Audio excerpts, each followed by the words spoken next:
السلام علیکم یا حبیب اللہ، الصلاۃ والسلام علیک یا حبیب اللہ، الصلاۃ والسلام علیک یا نبی اللہ، الصلاۃ والسلام علیک یا حبیب اللہ، وعلی آلک وعلی آلک واصحابک واصحابک یا نور اللہ یا نور اللہ صلی اللہ تعالی علیہ وسلم۔ صلی اللہ تعالی علیہ الحمدللہ، اللہ تبارک تعالیٰ کا کرم ہے کہ ہم احیاء علوم کی دوسری جلد جو سنتوں پر مشتمل ہے اس کو سماعت کر رہے ہیں۔ جیسا کہ آپ کو ہر بار بتایا جاتا ہے کہ سنتوں کے بیان میں احیاء علوم کی دوسری جلد کے علاوہ کوئی دوسری کتاب ایسی نہیں دیکھی میں نے کہ جس میں حضور علیہ الصلاۃ والسلام کی سنتوں کو اتنی زیادہ تفصیل کے ساتھ بیان کیا گیا ہو کہ اچھی طریقے سے کوئی شخص جو سرکار علیہ الصلاۃ والسلام کی عادات کو جاننا چاہتا ہے، جو اولیاء کرام کے طریقے کو جاننا چاہتا ہے، وہ احیاء علوم کے سوا کسی اور کتاب کو پڑھ کر سمجھ سکے، یہ مجھے ممکن نہیں لگتا۔ تو الحمدللہ ہم نے اس احیاء علوم کی دوسری جلد جو سنتوں پر مشتمل ہے، اس میں سب سے پہلے کھانے پینے کے جو آداب تھے، مہمان نوازی، میزبان نوازی، کیا چیز کھانے کے لیے انسان کو کھانا چاہیے، کیا چیز کھانے میں فائدہ مند ہے، کون سی چیز نقصان دہ ہے، کب کھانا چاہیے، کب نہیں کھانا چاہیے، دن بھر میں کون سا وقت کھانے کے لیے افضل ہے، کون سا برا ہے، وہ ہم نے تمام تفصیل کے ساتھ سماعت کیا۔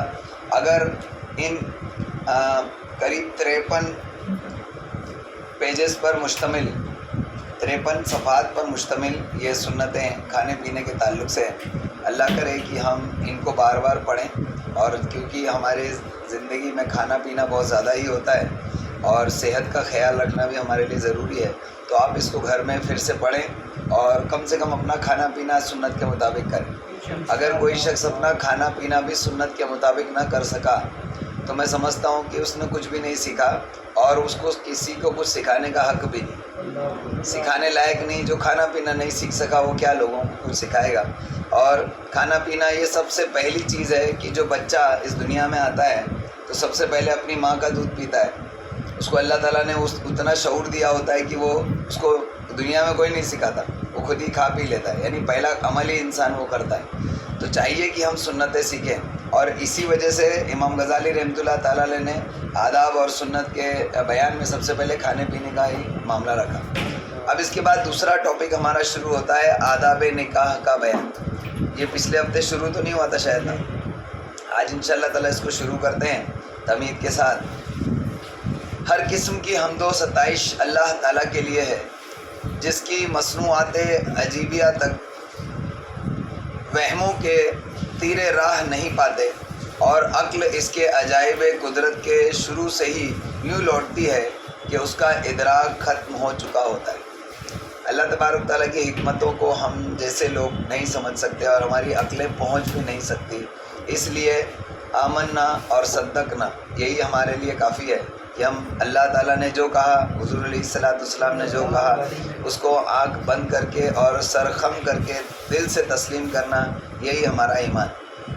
اور وہ حیران رہ جاتی ہے عقل، اس کی نعمتوں سے بھرپور مہربانیاں تمام جہانوں پر مسلسل ہوتی رہتی ہیں۔ اللہ تبارک تعالیٰ مہربان، نہایت مہربان، رحم والا کہتے ہیں نا، اس کی مہربانیاں ہر پل مسلسل پوری دنیا پر نازل ہوتی رہتی ہے۔ وہ چاہے یا نہ، بہرحال اس کی نعمتوں سے مسلسل متمتع ہوتے رہتے ہیں، کوئی چاہے یا نہیں چاہے۔ بہت سارے ایسے بھی لوگ ہیں جو اللہ تبارک تعالیٰ کو مانتے نہیں ہیں، اللہ تعالیٰ کے نافرمان بھی بہت ہوتے ہیں، اور بہت یعنی اللہ تبارک تعالیٰ سے اتنے زیادہ خلاف ہوتے ہیں کہ وہ کچھ لوگ تو ایسے ہیں جو اللہ کو مانتے ہی نہیں، ہے نا، جو ایسے لوگوں میں پیدا ہوئے کہ جہاں پر اللہ تعالیٰ کو ماننے کا کانسیپٹ ہی نہیں ہے، خالق و مالک کو ماننے کا کانسیپٹ نہیں ہے، ان کو تو چھوڑ دو۔ مسلمانوں میں بھی ایسے لوگ ہیں جو اللہ تبارک تعالیٰ سے باغی ہوئے جا رہے ہیں، ہے نا۔ تو ایسے جو لوگ جو نہیں چاہتے ان پر بھی اللہ تبارک تعالیٰ مہربانیاں فرماتا ہے، جو ان کو شعور ہی نہیں ہے اس کا، جب وہ خالق کو مالک کو مانتے ہی نہیں تو اس کی مہربانی کو کہاں سے مانیں گے، لیکن اس پر بھی اللہ تعالیٰ مہربانیاں کرتا ہے۔ اور اس کی عجیب و غریب مہربانیوں میں سے ایک یہ ہے کہ اس نے پانی سے انسان کو پیدا فرمایا، اور اس کو نسبت اور سسرال رشتے والے عطا کیے، مخلوق پر خواہشات کو مسلط کیا، جس کے ذریعے انہیں نکاح پر مجبور کیا اور اس کے ذریعے ان کی نسل کو زبردستی باقی رکھا۔ اگر انسان کو بھوک نہیں ہوتی تو انسان کھاتا نہیں، اور کھاتا نہیں تو اس کا جسم جو ہے وہ باقی نہیں رہتا، کیونکہ جسم کو باقی رکھنا تھا اس لیے اللہ تعالیٰ نے جسم میں بھوک پیدا کی، اور بھوک پیدا کی تو اس لیے انسان کھاتا ہے، اور اس کو کھانا ہوتا ہے اس وجہ سے پھر وہ کماتا ہے نا۔ تو اسی طریقے سے اس پوری جہان میں تمام انسانوں کو اس دنیا سے آ کر گزرنا ہے، جو روحیں اللہ تعالیٰ نے پیدا کر دی تمام روحوں کو اس دنیا سے آ کر جانا ہے۔ تو اس وجہ سے اللہ تبارک تعالیٰ نے انسان کے اندر شہوت پیدا کی تاکہ وہ جمع کرے اور اس کے بعد وہ دنیا کے اندر انسان پیدا ہوں اور یہ پائے تکمیل تک یہ معاملہ پہنچے۔ تو اللہ تعالیٰ نے اس طریقے سے نوع انسانی کی نسلوں کو زبردستی باقی رکھا، پھر نسبوں کے معاملے کو عظمت عطا کر کے اس کی قدر و منزلت والا بنایا، اس کے سبب سے بدکاری کو حرام کیا، اس کی شدید مذمت فرمائی اور اس کے ارتکاب کو بہت بڑا جرم قرار دیا۔ نکاح کی ترغیب وہی اور اسے مستحب قرار دیا وہ ذات پاک ہے جس نے اپنے بندوں پر موت کو لازم کیا اور اس کے ذریعے ان کو توڑ پھوڑ کر کے ان کے غرور کو ختم کر دیا۔ ایک طرف پیدا کیا، پیدا کرنے کی وجہ نکاح رکھی، اور دوسری جگہ ان کو موت دی، موت کے ذریعے ان کے غرور کو اور ہر چیز کو توڑ پھوڑ دیا۔ پھر ارحام کی زمینوں میں نطفوں کا بیج پھیلا دیا اور اس سے مخلوق کو پیدا کیا، اور پھر موت کے ذریعے اسے معدوم کیا، پہلے پیدا کیا پھر موت کے ذریعے ختم کیا۔ یہ اس بات پر آگاہی ہے کہ تمام جہانوں کو نفع اور نقصان، خیر و شر، تنگی اور آسانی، روکنا اور جاری کرنا سب کچھ تقدیرات کے سمندروں سے آتا ہے، یعنی اللہ تبارک تعالیٰ کے چاہنے سے آتا ہے۔ اور رحمت و سلام حضرت محمد مصطفیٰ صلی اللہ تعالیٰ علیہ وسلم پر جو ہمارے لیے ڈرانے کے لیے اور خوشخبری سنانے کے لیے مبعوث فرمائے گئے، اور آپ کے اہل و آل و اصحاب پر اس قدر رحمت ہو جو حساب و کتاب اور گنتی میں نہیں آ سکتی، نیز بہت زیادہ سلام ہو۔ حمد و صلات کے بعد نکاح یہ دین پر مدد کرتا ہے، نکاح انسان کے دین پر مدد کرتا ہے، جس طریقے سے کھانا انسان کے دین پر مدد کرتا ہے، سونا انسان کے دین پر مدد کرتا ہے۔ اگر انسان سوئے گا نہیں تو پریشان ہو جائے گا، کھائے گا نہیں تو پریشان ہو جائے گا، اس طریقے سے نکاح نہیں ہوگا تو بھی وہ پریشان ہو جائے گا۔ شیطان کو اس ذریعے سے اللہ تعالیٰ نے رسوا کیا اور اللہ تعالیٰ کے دشمن سے بچنے کے لیے ایک مضبوط قلعہ عطا فرمایا، اور اس چیز کو بڑھانے کا سبب ہے جس کے باعث سرکار دو عالم صلی اللہ تعالیٰ علیہ وسلم تمام انبیاء اکرام پر فخر فرمائیں گے، یعنی تعداد۔ سرکار علیہ السلام کے امتیوں کی تعداد بروز محشر سب سے زیادہ ہوگی، اور سرکار علیہ السلام اس پر فخر فرمائیں گے، تو وہ اسی نکاح کی وجہ سے تو ہے۔ لہٰذا اس کے اسباب میں غور و فکر کرنا، اس کے سنن اور آداب کا تحفظ کرنا، اس کے مقاصد کو یاد کرنا، یہ بہت ضروری اور زیادہ مناسب ہے نا۔ جب یہ اتنی اہم چیز ہے نکاح، تو اس کی ہر چیز کو، اس کے گہرائیوں کو سمجھنا بہت زیادہ ضروری ہے۔ تو پہلے باب میں ہم نکاح کرنے اور اس کے اعراض کی ترغیب سنیں گے انشاءاللہ، یعنی نکاح کرنے اور اس سے دور رہنے دونوں کے تعلق سے۔ پھر عقد و عاقدین سے متعلق جو آداب ملحوظ رہتے ہیں ان کا بیان ہوگا انشاءاللہ تعالی۔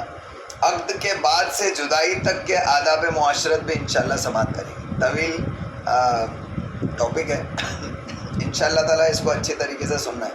یاد رکھیں جب بھی یہاں کوئی ٹاپک شروع ہوتا ہے اس کو ذرا اچھے سے سمجھ لیں، اور ایسے اس کو کورس وائز سماعت کریں کہ آپ کی زندگی میں یہ چیز سنائی جا رہی ہے، یا آپ کو یہ جو ٹاپک سکھایا جا رہا ہے، جیسے آپ نے بچپن میں کبھی 1 2 3 ABCD سیکھا ہوگا، پڑھنا اور لکھنا سیکھا ہوگا، آج تک وہ کام آ رہا ہے نا، بلا تمثیل یہ چیز آپ کو پوری لائف ٹائم کام آئی۔ اور یہ ایکچولی بہت آسان تھا۔ ایک زمانہ تھا کہ صحابہ اکرام کے درمیان میں اور ان کی اولادوں کے درمیان میں یہ چیزیں عام تھیں، تو بہت آسانی سے یہ چیزیں سیکھ لی جاتی تھیں، تو اس وجہ سے اس کا کوئی کورس وغیرہ نہیں تھا۔ لیکن ایک زمانہ آیا کہ لوگ دنیا کی اور مال کی محبت میں بڑھتے چلے گئے، لوگوں نے دین کو پس پشت ڈالا اور دنیا کے اپنے ہر کام کو لوگ اپنے انداز میں کرنے لگے، اپنی مرضی کے مطابق کرنے لگے، جس سے حضور علیہ السلام کی سنتوں کو لوگوں نے پامال کرنا شروع کیا۔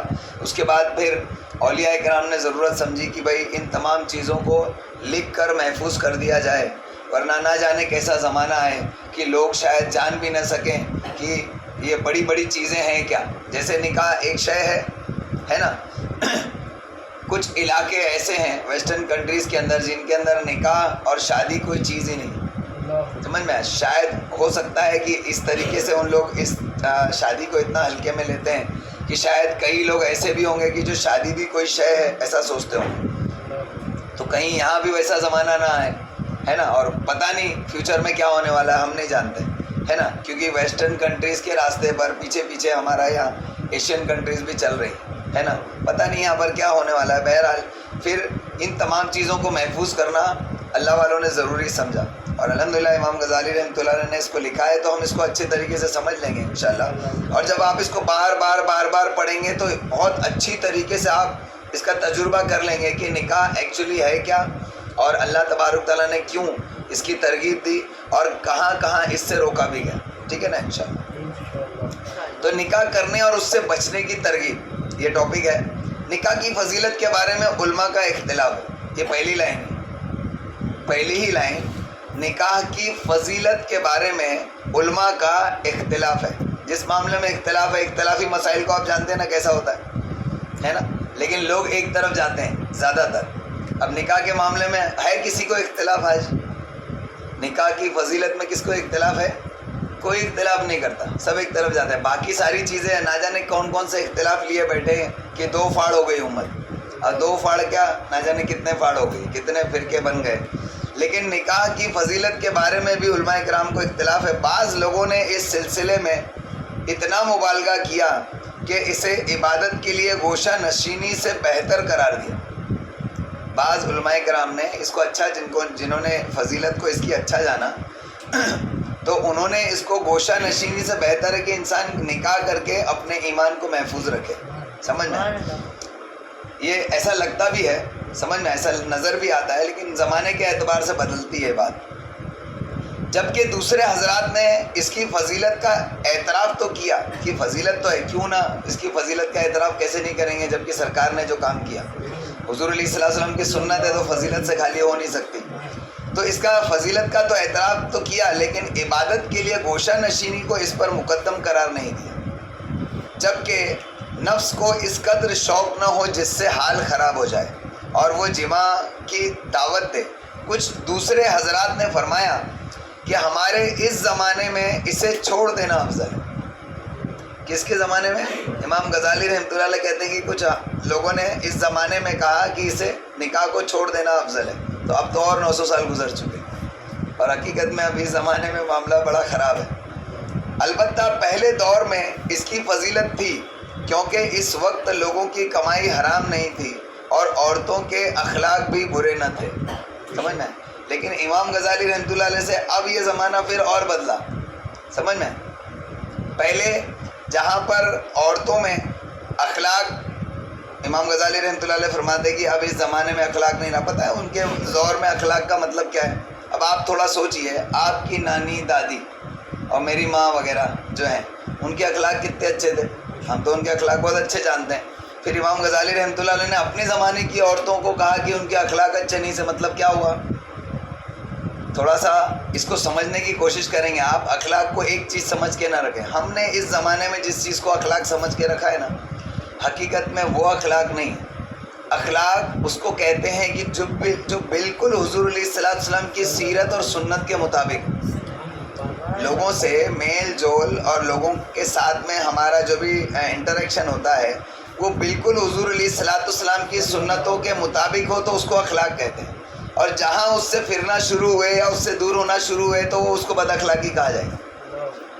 تو ہمارے نانا نانی دادا دادی کو چھوڑو، حضرت امام غزالی رحمۃ اللہ علیہ کے زمانے ہی میں دین کی قدریں کچھ کم ہوئیں تو اس کو انہوں نے بد اخلاقی کہہ دیا، سمجھ میں۔ تو اس زمانے ہی میں معاملہ تھا، تو اب کی عورتوں کے ہم تعلق سے کیا کہہ سکتے ہیں، سمجھ میں۔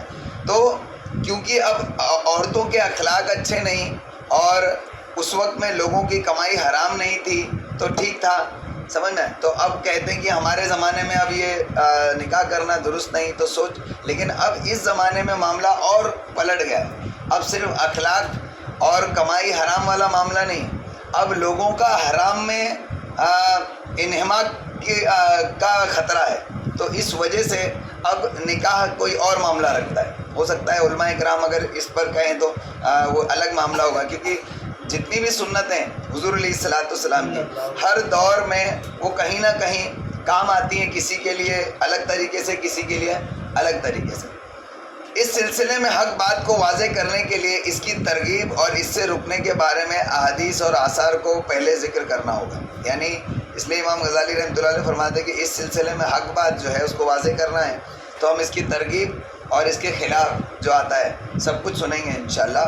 پھر ہم نکاح کے فائدے اور اس کی خرابیوں کی وضاحت بھی کریں گے، دونوں بھی انشاءاللہ، تاکہ ہر وہ شخص جو اس کی خرابیوں سے محفوظ ہو اس کے حق میں نکاح کی فضیلت ثابت ہو جائے، اور جو بچ نہ سکے اس کے حق میں ترک کی فضیلت ظاہر ہو۔ یعنی الگ الگ انسان کے لیے یہ الگ الگ معاملہ ہے۔ اسی لیے کہا گیا، علماء کرام کہتے ہیں، آج کل کے علماء کرام کہتے ہیں کہ بعض لوگوں پر نکاح فرض ہوتا ہے، کچھ لوگوں کے لیے سنت ہوتا ہے، اور کچھ لوگوں کے لیے مباح ہے، ٹھیک ہے نا؟ بہرحال نکاح کی ترغیب، اللہ تعالیٰ نے قرآن پاک میں کئی جگہ نکاح کی ترغیب دی۔ ایک جگہ فرمایا غیر شادی شدہ لڑکیوں کی شادی کر دو، یہ اللہ تبارک تعالیٰ نے حکم فرمایا، تو یہ نکاح کی ترغیب ہے۔ دوسری جگہ فرمایا اور ان عورتوں کو اپنے خاوند سے نکاح کرنے سے نہ روکو، یعنی یہاں پر بھی نکاح کی ترغیب ہے۔ اور ایک جگہ فرمایا رسول اللہ صلی اللہ تعالیٰ علیہ وسلم کی تعریف و توصیف میں اللہ تعالیٰ نے ارشاد فرمایا اور بے شک ہم نے آپ سے پہلے کئی رسول بھیجے اور ہم نے ان کے لیے بیویاں اور اولاد بنائی، یعنی انہوں نے بھی نکاح کیے۔ تو یہ بات احسان جتانے اور اظہار فضل کے طور پر اللہ نے ارشاد فرمایا۔ پتہ چلا کہ اگر نکاح جو ہے، اگر اللہ تبارک تعالیٰ کسی کو بیوی عطا فرمائے یا اولاد عطا فرمائے تو اللہ تعالیٰ کا احسان ہے اور اللہ نے اس کو جتایا ہے۔ اور اولیاء کرام نے جب اس بات کا سوال کیا تو اس پر ان کی تعریف فرمائی۔ اللہ کا ارشاد ہے اور وہ لوگ جو کہتے ہیں اے ہمارے رب ہمیں ہماری بیویوں اور ہماری اولاد سے آنکھوں کی ٹھنڈک عطا فرما، تو یہ اب اللہ والوں نے جو نیک لوگ تھے انہوں نے اللہ تعالیٰ سے اس متعلق یعنی بیوی اور اولادوں کے تعلق سے دعا بھی کی، تو اس سے بھی نکاح ثابت ہوتا ہے نا۔ اور کہا گیا ہے کہ اللہ تعالیٰ نے اپنی کتاب قرآن مجید میں انہیں انبیاء کرام کا ذکر فرمایا جو اہل و عیال والے تھے، اور فرماتے ہیں کہ حضرت یحییٰ علیہ السلام نے شادی کی۔ یحییٰ علیہ السلام کو پہچانتے ہیں نا؟ حیا میں بہت ہی زیادہ شرمیلے اور بہت ہی زیادہ باحیا اور بہت ہی زیادہ نیک، اور ان کا یہ وصف باقاعدہ قرآن پاک میں اللہ تعالیٰ نے ذکر فرمایا۔ حضرت یحییٰ علیہ السلام عیسیٰ علیہ السلام کے دور کے ہی ہیں، اور عیسیٰ علیہ السلام اور یحییٰ علیہ السلام آپس میں رشتہ دار بھی تھے، پھوپھی زاد خالہ زاد اس طریقے سے کچھ بھائی تھے۔ لیکن انہوں نے یحییٰ علیہ السلام نے شادی کی لیکن جمع نہیں کیا۔ کہا گیا کہ انہوں نے یہ شادی فضیلت کے حصول کے لیے کی اور اس طریقے کو جاری رکھنے کے طور پر کی تھی، اور یہ بھی کہا گیا کہ آنکھیں پست رکھنے کے لیے شادی کی تھی، اور حضرت عیسیٰ علیہ السلام جب زمین پر آئیں گے تو شادی کریں گے اور ان کی بھی اولادیں ہوں گی۔ اب عیسیٰ علیہ السلام کے آنے کے بعد عیسیٰ علیہ السلام نکاح کریں گے تو وہ اس دور کے لیے ثابت ہو رہا ہے نکاح۔ یہ تو قرآن پاک سے ذکر ہے۔ احادیث مبارکہ میں نبی کریم صلی اللہ تعالیٰ علیہ وسلم نے فرمایا نکاح میرا طریقہ ہے، النکاح من سنتی، بس جس نے میرے طریقے سے اعراض کیا اس نے مجھ سے منہ پھیرا۔ سرکار نے یہ تو مطلب ترغیب کے طور پر سرکار علیہ الصلوۃ والسلام نے تنبیہ کے طور پر فرمایا، اور آپ نے فرمایا نکاح میری سنت ہے، بس جو شخص فطرت سے محبت کرتا ہے وہ میری سنت کو اپنائے۔ جو فطرت سے مراد یہاں بریکٹ میں اسلام لکھا گیا، اسلام دین فطرت ہے، تو جو اسلام سے محبت کرتا ہے وہ میری سنت کو اپنائے، حضور علیہ الصلوۃ والسلام نے فرمایا۔ نکاح کرو اور زیادہ ہو جاؤ، سرکار نے فرمایا نکاح کرو اور زیادہ ہو جاؤ، پس بے شک میں قیامت کے دن تمہارے سبب دوسری امتوں پر فخر کروں گا، حق کہ اس بچے پر بھی جو ناتمام پیدا ہوا، حتیٰ کہ اس بچے پر بھی جو ناتمام پیدا ہوا وہ بھی میرے امت کی تعداد میں شمار کیا جائے۔ رسول اللہ صلی اللہ تعالیٰ علیہ وسلم نے فرمایا جس نے میری سنت سے منہ پھیرا اس کا مجھ سے کوئی تعلق نہیں، اور بے شک میری سنت سے نکاح ہے، بس جو آدمی مجھ سے محبت کرتا ہے وہ میری سنت کو اختیار کرے۔ نبی کریم صلی اللہ تعالیٰ علیہ وسلم نے فرمایا، درود شریف پڑھیں۔ نبی کریم صلی اللہ تعالیٰ علیہ وسلم نے فرمایا، جو شخص محتاجی کے ڈر سے نکاح کرنا ترک کر دے، سرکار نے فرمایا وہ ہم میں سے نہیں۔ محتاجی کی وجہ سے نکاح سے دور نہیں رہنا چاہیے، سرکار نے فرمایا وہ ہم میں سے نہیں۔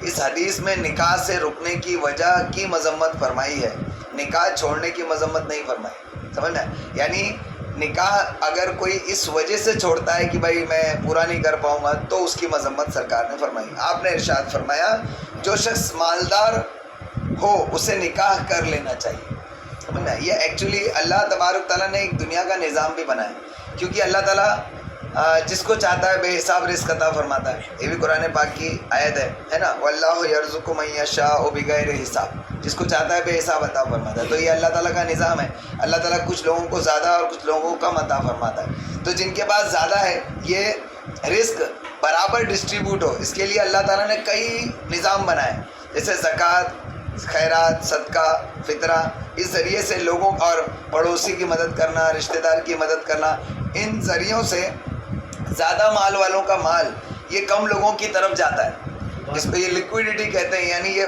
لوگوں میں پھیلتا ہے۔ اور پتہ ہے آپ کو، جیسے جو کامرس کے جو اسٹوڈنٹس ہیں ان کو پتہ ہوگا کہ یہ دنیا کا ایک بہت بڑا پرابلم ہے۔ پیسہ، پوری دنیا کا پیسہ چند % امیروں کے پاس ہے، سمجھ میں ہے؟ یعنی کچھ اس طریقے سے کہا جاتا ہے، میں ایک اندازاً بتا رہا ہوں، پرفیکٹلی مجھے فگرز یاد نہیں، کہ دنیا کا 90% پیسہ جو ہے وہ 8-9% لوگوں کے پاس ہے، اور باقی کا 10%، باقی کے 80-90% لوگوں کے پاس تو کیسا، یعنی یہ ایون اچھی طریقے سے ڈسٹریبیوٹ تو نہیں ہے نا؟ تو اللہ تعالیٰ نے اس کا نظام بنایا کہ جو امیر ہے وہ اور امیر نہ ہوتا جائے اور غریب نہ ہوتا جائے، اس کے لیے ایک نظام بنایا ہے۔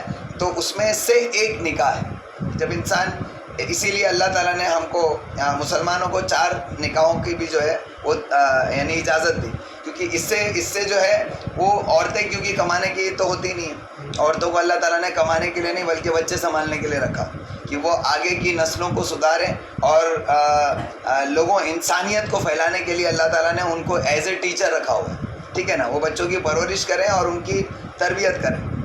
مرد کا کام ہے کہ وہ کمائیں، تو کیونکہ عورتیں کماتی نہیں ہیں تو ان کی کفالت، اگر کبھی ایسا ہوتا ہے کہ کوئی عورت ایسی ہے کہ اس کی کفالت کرنے والا کوئی نہیں، تو اس لیے اللہ تبارک تعالیٰ نے اس طریقے سے ترغیب دی اور 4 نکاحوں کی اجازت دی۔ اب یہ ان چیزوں پر تفصیلی جب بات ہوتی ہے نا، تو سارے جو غیر مسلم جو لوگ ہیں، جو دانشور، وہ بھی اس چیز کو ایکسیپٹ کرتے ہیں، ورنہ اب اس کو جو ہے مسلمانوں کے خلاف استعمال کیا جاتا ہے کہ دیکھو تمہارے اندر ایسا ہے ویسا ہے، جبکہ اسی زمانے میں لیو ان ریلیشن شپ کو لوگ برا نہیں کہتے، اس کے تعلق سے کوئی آواز نہیں اٹھاتا، لیکن جہاں 4 نکاحوں کی بات آتی ہے تو اسلام کے اوپر اور باتیں اٹھتی ہیں، لیکن سمجھدار لوگ جانتے ہیں کہ یہ بہت ہی بہترین سسٹم ہے، ٹھیک ہے نا؟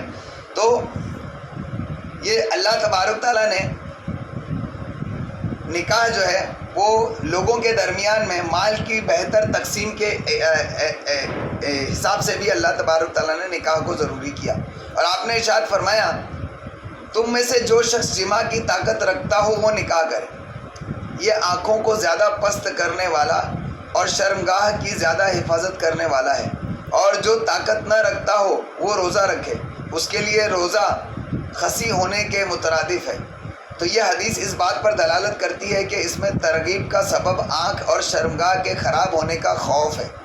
حدیث میں فرمایا گیا، اب دیکھو اس سے پتہ چلتا ہے کہ اس زمانے میں یہ پرابلم کتنا زیادہ ہے، انسان اپنی آنکھوں کو بچا نہیں سکتا، یا تو بند رکھے، یہ زمانے میں اسی لیے اب دیکھو ایک چیز ثابت ہو رہی ہے کہ پردہ پھر کتنا ضروری ہے۔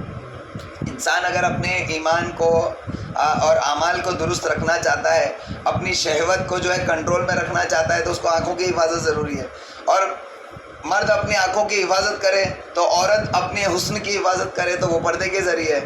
تو عورتوں نے اپنے حسن کی حفاظت چھوڑ دی، مردوں نے اپنی آنکھوں کی حفاظت چھوڑ دی، تو معاملہ سارا خراب ہو گیا۔ تو اللہ تعالیٰ نے یہ سارا سسٹم جو ہے وہ نوع انسانی کی فائدے کے لیے رکھا ہے، اور اسی لیے اسلام کو دین فطرت کہا جاتا ہے.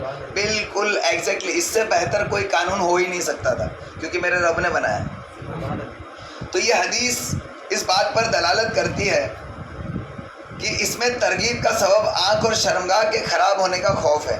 حدیث میں فرمایا گیا کہ روزہ اس کے لیے وجہ ہے، اور وجہ کا معنی نر جانور کے خصیوں کو کوٹ دینا ہے تاکہ اس کے نر ہونے کی صلاحیت ختم ہو جائے. یہاں روزے کی صورت میں جماع سے کمزوری مراد ہے. نبی کریم صلی اللہ تعالیٰ علیہ وسلم نے فرمایا جب تمہارے پاس ایسے لوگ آئیں جن کے دین اور امانت داری کو تم پسند کرتے ہو تو اپنی بیٹیوں کا ان سے نکاح کر دو.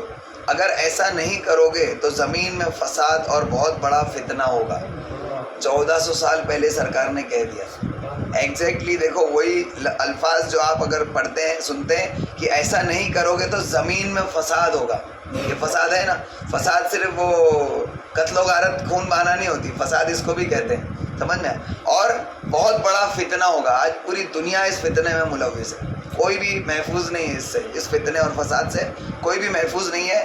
گھر اسی کی وجہ سے اجڑ رہے ہیں، انہی کی وجہ سے لوگوں کے گھر اجڑ رہے ہیں، لوگوں کی رشتہ داریاں خراب ہو رہی ہیں، آپس میں محبتیں ختم ہو رہی ہیں، آپس میں نفسا نفسی کا عالم ہے. لوگ ایک دوسرے کی شکل دیکھنے کو تیار نہیں. لڑائی جھگڑے اس وجہ سے، صرف اس وجہ سے کہ اگر ایمانداری سے لوگ اپنی آنکھوں کی حفاظت کرتے، عورتیں اپنی حسن کی حفاظت کرتی، نکاح کا استعمال کیا جاتا تو سارا کچھ معاملہ ٹھیک رہتا. لیکن سب درم برم کر دیا گیا کیونکہ لوگوں نے اسلام کی دشمنی میں، غیر مسلموں نے اسلام کی دشمنی میں اس چیز کو خوب ہوا دی. جبکہ خود یہودی اور عیسائی جو تھے ان کے یہاں بھی پردہ تھا، اور ان کے اندر بھی جو پریکٹسنگ ریلیجیس لوگ ہیں، ان کے دھرم کو ماننے والے جو لوگ ہیں، دین کو ماننے والے جو لوگ ہیں، وہ بھی ابھی بھی پردہ کرتے ہیں. ان کے آپ نے نن لوگوں کو دیکھا ہوگا، وہ بھی پردہ کرتے ہیں، وہ بھی رہتے ہیں. لیکن ان کے یہاں پر جو بے دین لوگ ہیں، مسلمانوں میں بے دین یعنی دین کے خلاف عمل کرنے والے کم ہیں. یہودی اور عیسائیوں کے اندر اتنا زیادہ بے دینی پھیل چکی ہے، اتنا زیادہ کہ عیسائی، اچھا آپ بتاؤ پوری دنیا کے اندر ایسا ہو ہی نہیں سکتا. اور شاید ہی آپ نے سنا کیا ہوگا، میں نے تو کبھی نہیں سنا کہ کوئی مسجد بکی، کسی مسجد کی جگہ بیچی گئی کسی دوسرے مصرف میں. مسجد نماز پڑھنے کے لیے استعمال نہیں ہو رہی ہو، ایسی چھوڑ دی گئی ہو، بات الگ ہے. لیکن کسی مسجد کی جگہ کو بیچا گیا آج تک آپ نے نہیں سنا ہوگا. لیکن آج بھی ویسٹرن کنٹریز میں چرچ بک رہے ہیں. چرچ کے سنبھالنے والے چرچ کی زمینوں کو بیچ کر پیسہ دوسری جگہ استعمال کر رہے ہیں. وجہ کیا؟ یعنی ان کے نزدیک اب ان کا دین اتنی اہمیت نہیں رکھتا، اور ان کے یہاں بہت زیادہ بے دینی ہے. سوچو کتنی بے دینی ہوگی کہ وہ چرچ کی جگہ کو بیچ بھی رہے اور ان کے خلاف بولنے والا بھی کوئی نہیں. یہاں اگر مسجد کے فنڈ کا پیسہ کوئی تھوڑا بہت ادھر ادھر کر دے تو پورے محلے میں، پورے علاقے میں جو ہے وہ جھگڑا شروع ہو جاتا ہے. مسجد کا پیسہ کھا لیا، مسجد کا پیسہ کھا لیا، ہوتا ہے نا. لیکن وہاں تو مسجد کی جگہ ہی بیچ دی جا رہی، کوئی آبجیکشن اٹھانے والا نہیں. تو پتہ چلا کہ ان کے یہاں بے دینی بہت ہے. تو اس وجہ سے ان کے یہاں تو بے دینی ہے، لیکن اسلام دشمنی میں انہوں نے مسلمانوں کو برباد کرنے کے لیے ان کے اندر اپنی جو خواہشاتیں تھیں وہ ڈال دیں. بے پردگی اور عورتوں کی آزادی کے نام پر فحش چیزیں، یہ ساری چیزیں ڈال دی تاکہ مسلمان جو ہے اپنے دین کو چھوڑ کر ان کی طرف چلے. اور ہمارا بھی وہی حال ہو جو ان کے ہیں. وہ یہی چاہتے ہیں کہ دھرم ورم کچھ نہیں. ان کے دھرم کے اندر جو ادھرمی لوگ ہیں نا، کہتے ہیں جو بے دین لوگ ہیں، جیسے ہمارے یہاں بھی بہت سارے دین کے نہیں ماننے والے بھی لوگ ہیں، تو ان کے یہاں زیادہ ہیں. تو وہ چاہتے ہیں کہ پوری دنیا جو ہے وہ بے دین ہو جائے. اس کو کہتے ہیں کہ یعنی اللہ کو مانو ہی مت، یعنی انسان جو ہے وہ اپنے طریقے پر زندگی گزارے اور اس کا کوئی مطلب نہیں، جس کو ناستک بھی کہتے ہیں، ہے نا. تو اس طریقے کی چیزیں پیدا کرنا چاہتے ہیں. تو اس لیے یہ اسلام کی جو فطرتی جو چیزیں ہیں اس کو بگاڑنے کی کوشش کی جا رہی. لیکن اللہ تعالیٰ نے نکاح ایک ایسی ضروری اہم چیز رکھی کہ آج تک الحمدللہ اسلام میں بھی باقی ہے، مسلمانوں میں باقی ہے، اور اس سے پوری دنیا نوع انسانی کا ایک نظام باقی ہے آج تک. تو اس میں بھی ترغیب اور خوف فساد ہے. نبی کریم صلی اللہ تعالیٰ علیہ وسلم نے فرمایا جو شخص اللہ تعالیٰ کے لیے نکاح کرے وہ اللہ تعالیٰ کی ولایت کا مستحق ہو جاتا ہے، لیکن اللہ کے لیے کرے تب. اور اب جو ہے نکاح لوگ سمجھتے ہیں جیسے ہمارے معاشرے کے اندر، اب یہ اللہ کے لیے نکاح کرنا کیا ہے؟ اس کو ہم تھوڑا سا سمجھیں گے تو، کیونکہ بہت سارے حالات جو ہے نا ابھی پیدا ہوئے نہیں، لیکن جو حالات پیدا ہو سکتے ہیں جب ان کی نظر سے آپ دیکھو گے، بہت ساری احادیث جو ہے نا وہ ایسی ہیں کہ جو آج نہیں آگے کے زمانے میں سمجھ میں آئیں گی کہ کتنی پرفیکٹ بات تھی. تو جو دیکھنے والے جو اگلا زمانہ دیکھتے ہیں نا وہ بھی سمجھتے کہ حدیثوں کا مطلب کیا ہے. جیسے کچھ احادیث ہے جو آج ہماری سمجھ میں آ رہی ہیں، صحابہ کرام کے زمانے میں صحابہ کرام سنتے یا رسول اللہ کیا ایسا بھی ہوگا صلی اللہ علیہ وسلم. پہلے صحابہ کرام کچھ احادیث سنتے تھے، کہتے تھے نا یا رسول اللہ کیا ایسا بھی ہوگا، تو ان کی سمجھ میں نہیں آتا تھا کہ ایسا کیسے ہو سکتا ہے. ایسے کچھ چیزیں ابھی بھی باقی ہیں جو ہماری سمجھ میں نہیں آتی، جو آگے ہونے والی. جیسے اللہ کے رسول صلی اللہ علیہ وسلم نے فرمایا جو شخص اللہ تعالیٰ کے لیے نکاح کرے وہ اللہ تعالیٰ کی ولایت کا مستحق ہو جاتا ہے. تو آپ کہو گے کہ نکاح کرنا ولی بنا دیتا ہے، تو یہ آگے ایک زمانہ آئے گا کہ نکاح کرنے والا بھی ولی ہوگا. یعنی اتنا زیادہ نکاح سے دور رہو، اتنا یعنی بدکاری اتنی عام ہو جائے گی کہ لوگ جس طریقے سے ویسٹرن کنٹریز کے اندر نکاح کی ضرورت نہیں سمجھتے، اللہ نہ کرے ایسا ساری دنیا کے اندر ایسا ہونے لگے گا. جہاں جہاں ہوگا تو وہاں کے لیے یہ حدیث بالکل ایسی ہی ہے کہ جو اللہ تبارک تعالیٰ کے اس سسٹم کو قبول کرے وہ اللہ کا دوست ہے. اور آپ نے ارشاد فرمایا جس نے نکاح کیا اس نے اپنے دین کا نصف بچا لیا. جس نے نکاح کیا اس نے اپنا آدھا دین بچا لیا. اب اسے دوسرے آدھے کے بارے میں اللہ تعالیٰ سے ڈرنا چاہیے. آدھا دین بچ گیا، باقی کا آدھا جو ہے وہ سنبھالے. یہ جب آپ کے زندگی میں یہ چیز آئے گی نا تو آپ کو سمجھ میں آئے گا کہ انسان نکاح کے ذریعے اور اپنے کاروبار کے ذریعے، کاروبار اور نکاح کے ذریعے اپنے آپ اپنا جو فوکس ہے وہ اللہ، اس کے رسول اور دین کے کام پر کر سکتا ہے. یعنی یہ بہت بہترین ایک ذریعہ ہے اس چیز کا کہ انسان اپنے ذہن کو جو ہے وہ جائز چیزوں کی طرف رکھے. یہ مددگار چیزیں ہیں اللہ تعالیٰ نے عطا فرمائے. یہ بھی اس بات کی طرف اشارہ ہے کہ اس کی فضیلت کا باعث مخالفت سے بچنا اور فساد سے محفوظ ہونا ہے، کیونکہ تمام طور سے انسان کے دین کو اس کی شرمگاہ اور پیٹ ہی خراب کرتا ہے. پوری دنیا کے اندر فتنے یہ دو ہی ہیں، یا تو آدمی پیسے کے لیے کمینے پن کر رہا ہے یا تو پھر شرمگاہ کے لیے کر رہا ہے. اب نکاح کرنے سے ان میں سے ایک سے کفایت ہو جاتی ہے تو بچا مال، تو پھر وہ مال کی طرف اپنا دھیان کرے تو نصف جو ہے وہ نکاح سے بچ گیا اور نصف حلال کمائی سے بچ گیا. نبی اکرم صلی اللہ تعالیٰ علیہ وسلم نے فرمایا انسان کا ہر عمل مرنے کے بعد منقطع ہو جاتا ہے مگر 3 عمل باقی رہتے ہیں. ان میں سے ایک نیک اولاد ہے جو اس کے لیے دعا مانگتی ہے. نکاح کے بغیر ممکن ہی نہیں یہ چیز، اور اس بات تک رسائی نکاح کے ذریعے ہی ہو سکتی ہے. تو یہ قرآن کی آیات نکاح کی ترغیب کے لیے اور احادیث نکاح کی ترغیب کے لیے تھی. اب آپ نے سنا تو آپ کو لگتا ہے نا نکاح کتنا ضروری ہے. اب یہ آثار بھی ہیں، اس میں بھی نکاح کی ترغیب ہی ہے، لیکن جب نکاح سے اعراض کرنے والی احادیث سنو گے تو ایسا لگے گا کہ نکاح نہیں کرنا چاہیے، ہے نا. پھر اس کے اندر ہمارے جو آج کل کے حالات ہیں اس کے حساب سے ہم ڈیسائیڈ کر سکتے ہیں کہ ہم کس جگہ پر ہیں، کس پوزیشن میں ہیں، کس ماحول میں ہیں، تو ہمارے لیے نکاح اچھا ہے یا نہیں اچھا ہے وہ ہم اس کے حساب سے ڈیسائیڈ کر سکتے ہیں. انشاءاللہ تعالیٰ کل اگلے ہفتے انشاءاللہ ہم آثار سماعت کریں گے، یعنی اولیاء کرام اور صحابہ کرام کے اقوال نکاح کے تعلق سے. اللہ تعالیٰ سے دعا ہے اللہ تبارک تعالیٰ کہنے سننے سے زیادہ ہم سب کو عمل کی توفیق عطا فرمائیں. ہمیں دین کو اچھی طریقے سے سمجھنے کی توفیق عطا فرمائیں، اس کو سمجھ کر عمل کر کے دوسروں تک پہنچانے کی توفیق عطا فرمائیں. اس طور سے ہمیں دین کو زندہ رکھنے پر اللہ تبارک تعالیٰ ہمارا استعمال فرمائے. اللہ تعالیٰ ہمیں دین کے قائم رکھنے میں استعمال فرمائے. اللہ ہمیں دین کا کام کرنے کی توفیق عطا فرما. عمل کے ذریعے اور اس کی ترویج و اشاعت کے ذریعے میرے مولا ہمیں دین کے کام کی فضیلت عطا فرما. نبی کریم صلی اللہ تعالیٰ علیہ وسلم کی سنتوں کے مطابق زندگی گزارنے والا بنا. میرے مولا ہمیں اپنے زندگی کے اوقات کو نبی کریم صلی اللہ علیہ وسلم کی سنتوں کے ذریعے محفوظ کرنے کی توفیق عطا فرما. ہمیں اپنے زندگی کے ہر پل کو نیکی میں تبدیل کرنے کی توفیق عطا فرما. گناہوں سے بچانے کی توفیق عطا فرما. نیکیوں کی محبت اور گناہوں کی نفرت عطا فرما.